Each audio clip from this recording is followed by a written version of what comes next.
mwabyumvise neza ku munsi ugira gatatu Yesu yavuye mu mva.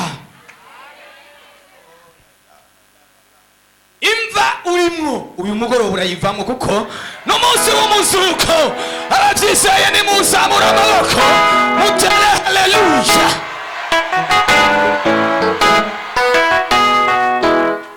Marayika yaramanutse atembagaza ikibuye, ayegeje kugitembagaza acicarako, atera ubwoba abararirizi, atera ubwoba abarinzi. Imva zabera bari barapfuye bizeye ziruguruka baca mu gisagara biyereka abantu. Gihe kirageze ko uyu munsi ugira gatatu ngo Imana igukure mu mva ucomoke uce mu gisagara wiyereka abantu, wiyereke babandi bari baraguhanze, babandi bari barakuzitse. Semeni haleluya.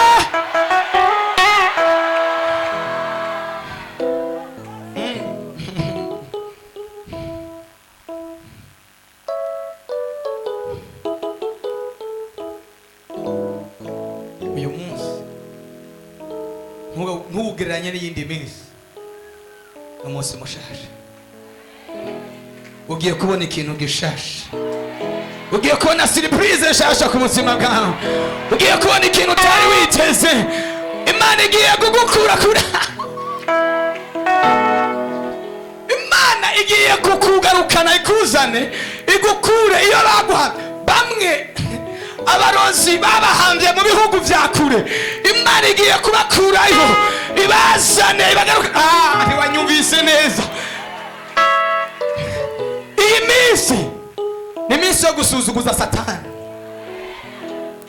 Reka tubanze dusome ijambo.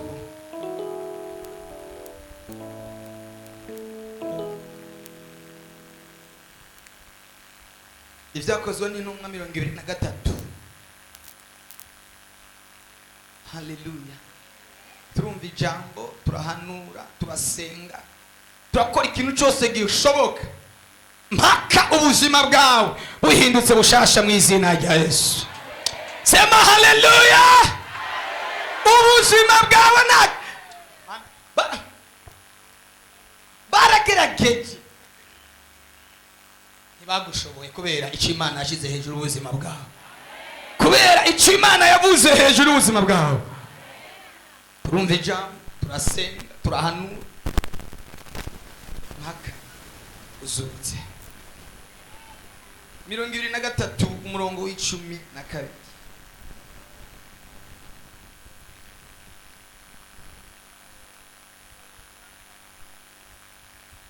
Umurongo ofise cyane n'umurongo kuri umurongo wa 16. Haleluya. Haleluya. Ndababwire, Imana yajyanye Ezekiyeli imujyana mu kiyaya cyuzuye amagufa yumye. Abona ikiyaya cyuzuye amagufa. Usomye muri Ezekiyeli 37 ngo abona amagufa menshi yuzuye ikiyaya. Hanyuma yumva ijwi ry'Imana iramubaza ngo Ezekiyeli we ubonye iki? Aravuga ngo mbonye amagufa yumye cyane. Imana iramubaza ngo none ayo magufa ubonye yosubira kuba mazima? Ezekiyeli aravuga ngo uhoraho ni wowe wabimenye.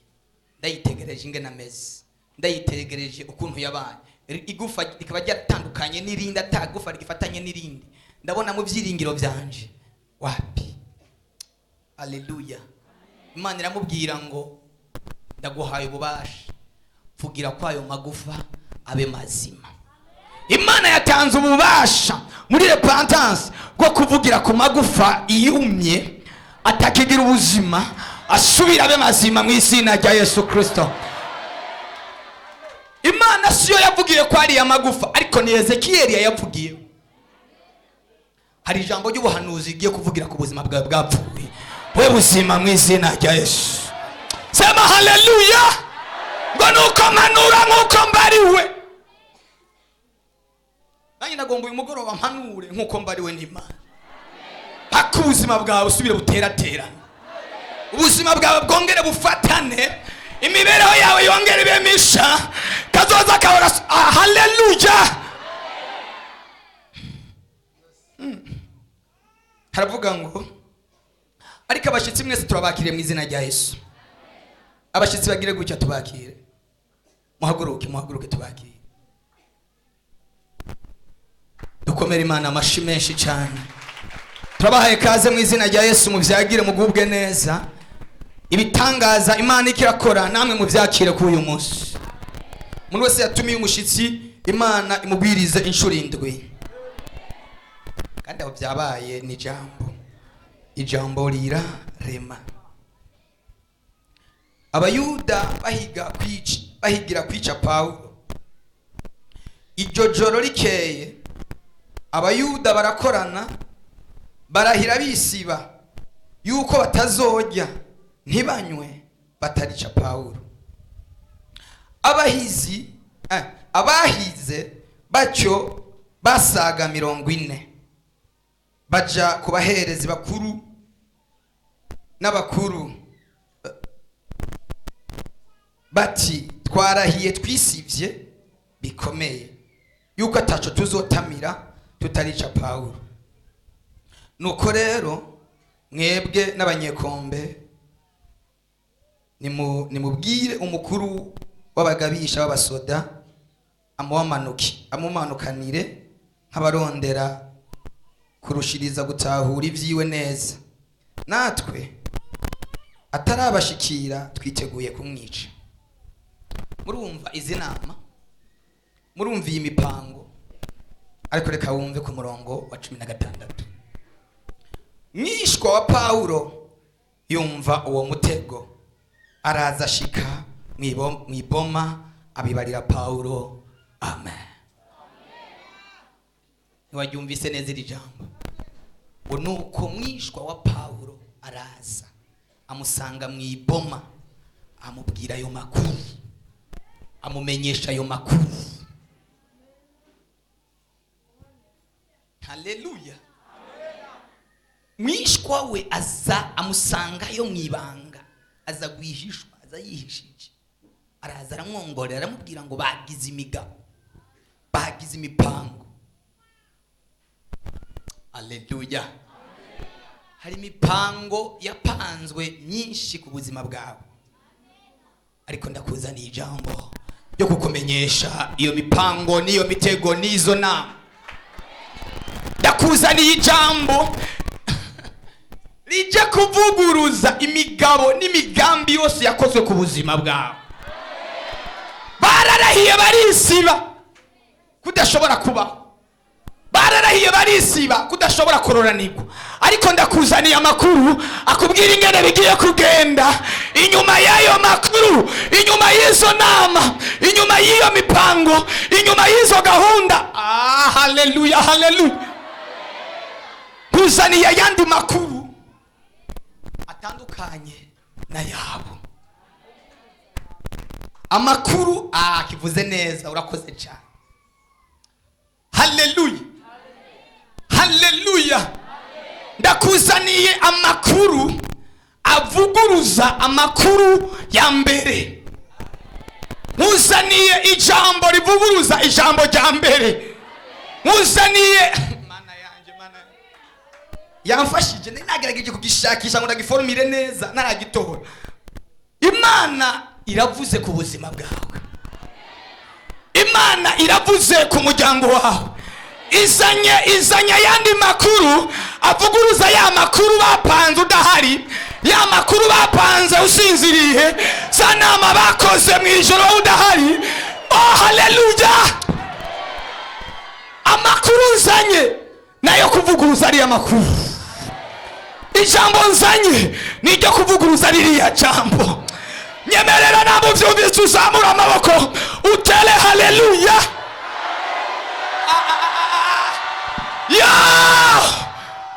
Byamenyekanye mu ijuru, inama zakoranye mu ijuru.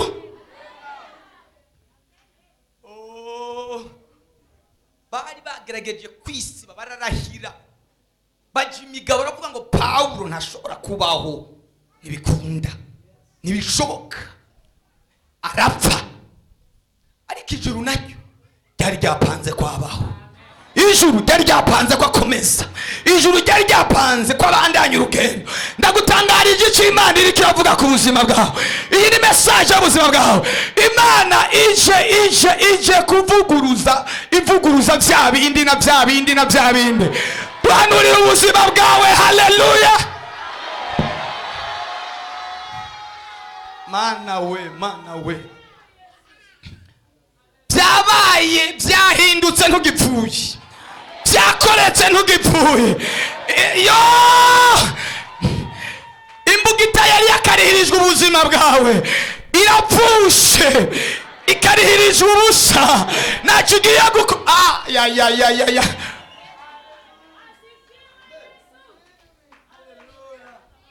ko numva ibindi biriko birankurura, numva ibindi bihe biguma binkurura. Haleluya. Turahanura twinjira mu bihe mu binjana byaheze. Semeni haleluya. Turahanura twinjira mu binjana, twinjira mu myaka yaheze inyuma y'ubuzima bwawe. Semeni haleluya.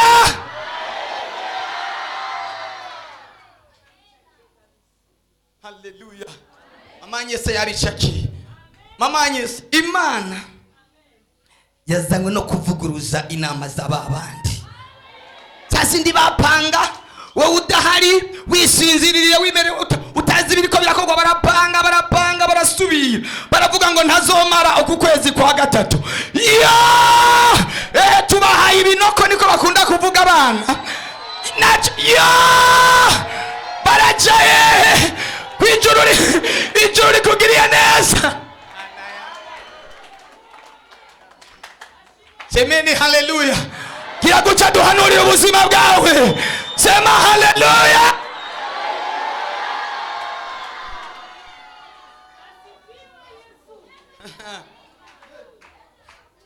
Mugire guca. Ndumva ikirere kirahindutse. Ndumva imwemu yanje irajabutse ibihugu. Kugira ngo ibohore abantu. Semeni haleluya. Sabiro. Uri muri telefone. Imana yahaguruka ubuzima bwawe. Haguruka ngisho mvuze ku buzima bwawe. Niko urumva ikirundi neza. Bibandaniriza.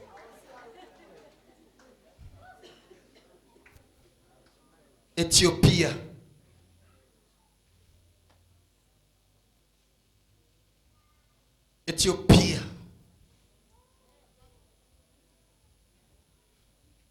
Ubuzima bwawe bwafungiwe muri Ethiopia.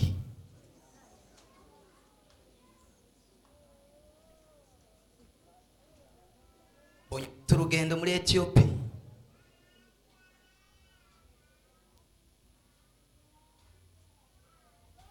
Imbere yuko aza ino avuye muri Kenya, bonye urugendo ruja muri Ethiopia.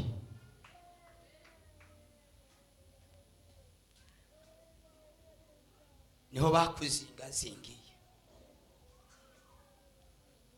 kugira ngo ntuzorongore.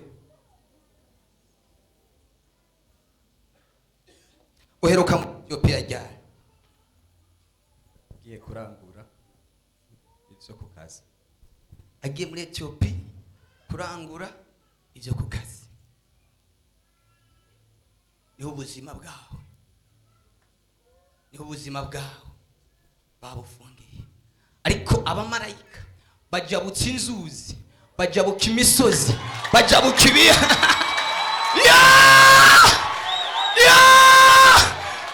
Dufise Imana.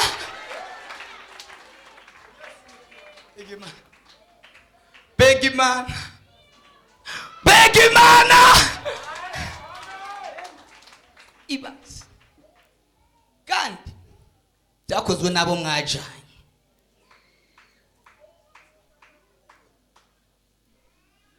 Ariko uyu mwaka urubaka.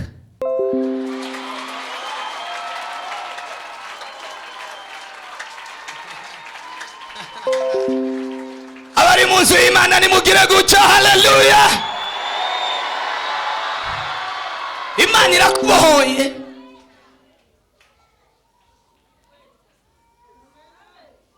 imana iramubohoye. Narivuze ngo imana iramubohoye, sema haleluya. Ivuguruje inama zabaye uriya mwaka, zakozwe mu ibanga utabizi, n'uhora wigendagenda utazi ibyakozwe, ariko imana haleluya haleluya, imana ikoze igitangaza ijabutse ibiyaga. aho undi muntu n'umwe yo kubohowe kiretse imbaraga z'Imana zamanutse gukora ibitangaza n'ibimenyetso n'utwumiza ku buzima bw'abantu.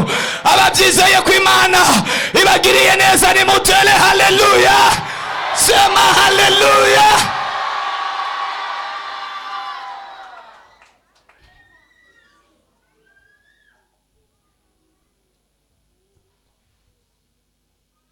Isoko rya mbere bararisibije, ariko igira kabiri ntibashobora kurisivya.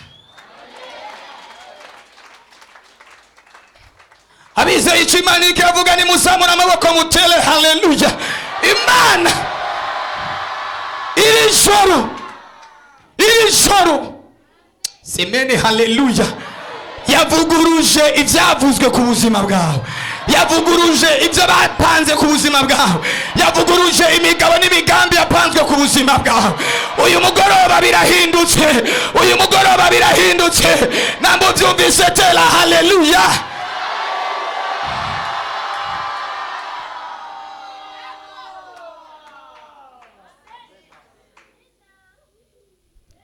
Bari bazi kugiye gukorwa n'isoni, bari bazi kugiye kumaramara, bari bazi kugiye guteterwa, ariko Imana ihagurukijwe mwishwa wawe. Byumve mwisi y'impwemu, byumve mwisi y'umwuka, semene haleluya. Ugiye kugutabara si wowe wari witeze, ugiye kukugirira neza si wowe wari witeze, semene haleluya. Ababoko Imana igiye gukoresha bari mu Egypte, bonye Imana ijabuka ahantu bita Mweda.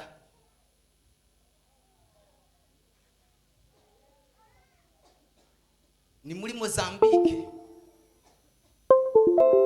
Haleluya. Wakoranye imigambi n'abantu,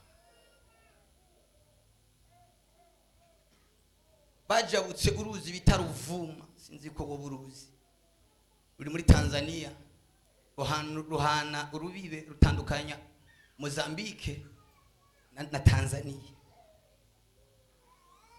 Haleluya. Mafaranga barayajanye bayashiramo, bayafungira ku bwato. Urabona bwa bwato, n'ubwato bunini bujabura abantu kuri ziriya nzuzi nini, baboheye munsi, bafashe inoti, amafaranga y'imishinga, imigambi mwari mwakoranye, bajana amafaranga amwe bayashira munsi y'amazi.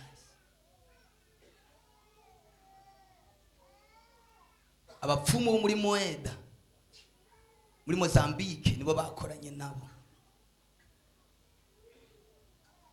ariko Imana kandi kuva bakoze ibyo bintu haciye hatangura kubaho kutumvikana hagati yawe n'abo bantu.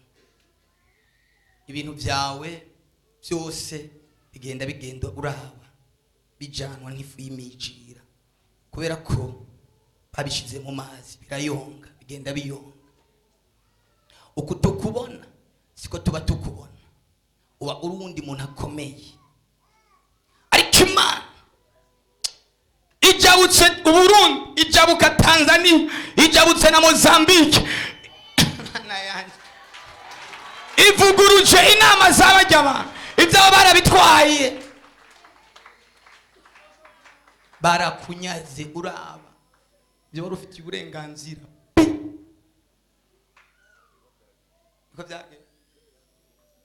Twicubahira Imana Data wa twese, twicubahira Imana Data wa twese. Haleluya. Nanjye ibihe ndiko ndabamwo, impamvu benshi muri ko muratangara, nanjye ndiko ndatangara, ndiko ndabona ibintu ntarimenyeye kubona, kuko turi mu minsi y'ibitangaza n'ibimenyetso.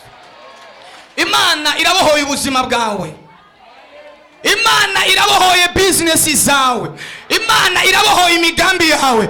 Ugiye gukomera babiraba, hari yindi mishinga igiye guhaguruka, bazokuyoberwa, bazotangara. Semeni haleluya. Ubipinge, ureke kubipinga, ntushobora kubizibira.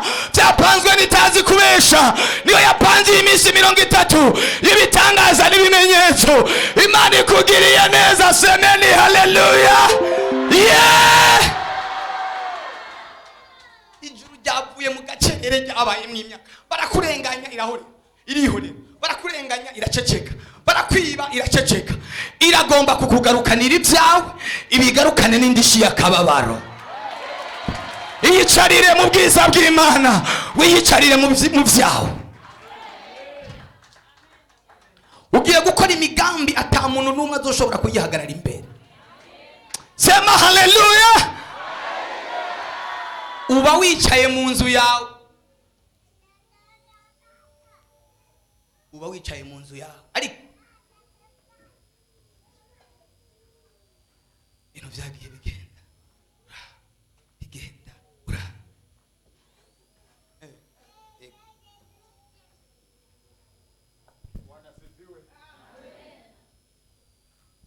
Haleluya.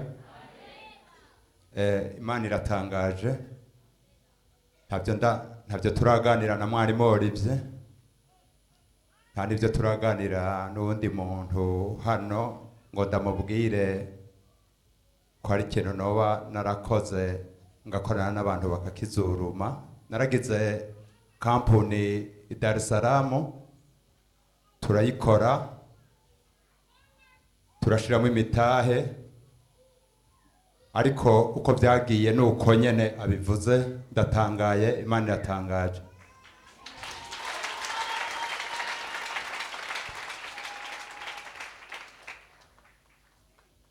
Ntaco navanyeyo, amahera yanje gusa yahezeyo. Imana ihabwe icubahiro ko hari ico ivuze. Ntabwo ibivuze kugira ngo abantu babyumve, ariko ishatse gukonfirma ko hari icyo ikoze ku buzima bwawe. Ni nk'uko itari no kubivuga, ariko ishatse konfirme ku buzima bwawe yuko aya masengesho hari ikintu abohoye ku buzima bwawe. N'abandi batari bafise ukwizera, bizera ko ari Imana yaduhamagariye iyi minsi. Aba bantu b'uyu munsi ndabagira gute ko mutari ko murakira? Ndareka guhanura ninjire mu ijambo basi, ndabona mukeneye ijambo, ariko reka ndakubwire ubuzima bwawe bwishwe n'ibyo bavuze ku buzima bwawe, ariko bugiye kandi gukizwa n'icyo Imana igiye kuvuga ku buzima bwawe. Nyemerera utere haleluya. Imana Mana we. Mana abarepentance bigiye kugenda gute? Abantu ndababwije ukuri, abantu bagiye kwifata ku matama nibyo cyangwa sibyo, aba nibo cyangwa sibo.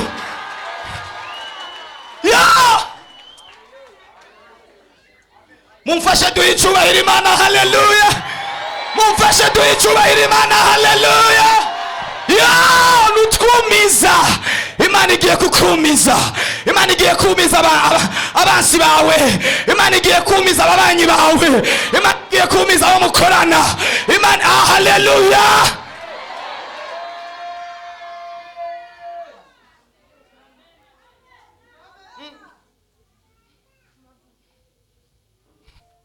Wanasifiwe. Niwakira igitangaza cy'Imana kuri uyu mugoroba mu izina rya Yesu. Niwakira igitangaza kikubohora kuri uyu mugoroba mu izina rya Yesu. Niwakira igitangaza kikugira umuntu mushasha mu izina rya Yesu. Niwakira igitangaza cy'Imana. Tela haleluya.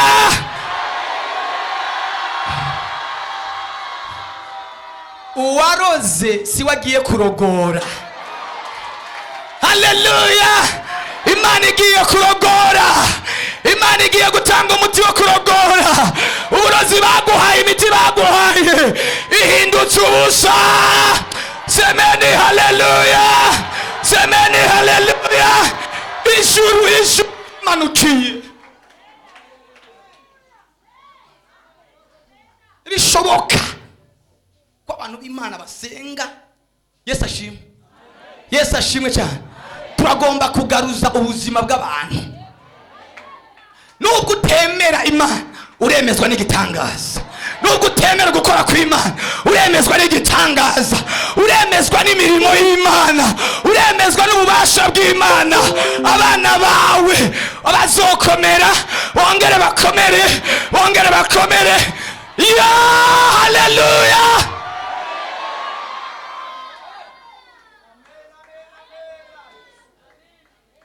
Bwana asifiwe. Bwana Yesu asifiwe sana. Abantu 40 bagira imigabo ko batazojya, batazosinzira, batazokwigera Pawulo adapfuye. Ntabwo upfa, ahubwo bajya mu gishingo cyawe. Ntabwo upfa, ahubwo bajya mu mwanya bari bagupangiye, bajya mu kinogo bari bakwimbiye, bajya ahantu bari baguteguriye. Sema haleluya. Ejo Imana yahishuye umuntu baboheye mu bihugu by'Abarabu. Hari ejo yaramugarukanye cyangwa ntiyamugarukanye? Mwarabibonye cyangwa ntimwabibonye? Yaramugaruye, nawe uragaruka. Narimbuze ngo nawe uragaruka. Narimbuze ngo n'abana bawe baragaruka. Narimbuze ngo n'umugabo wawe baragaruka. Narimbuze ngo n'urugo rwawe ruragaruka. Narimbuze ngo n'urubyaro rwawe ruragaruka.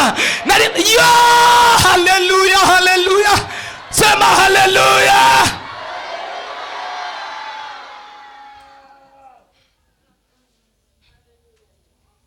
Bararahira, barisiba, ntitujya, ntituryama, ntitusinzira.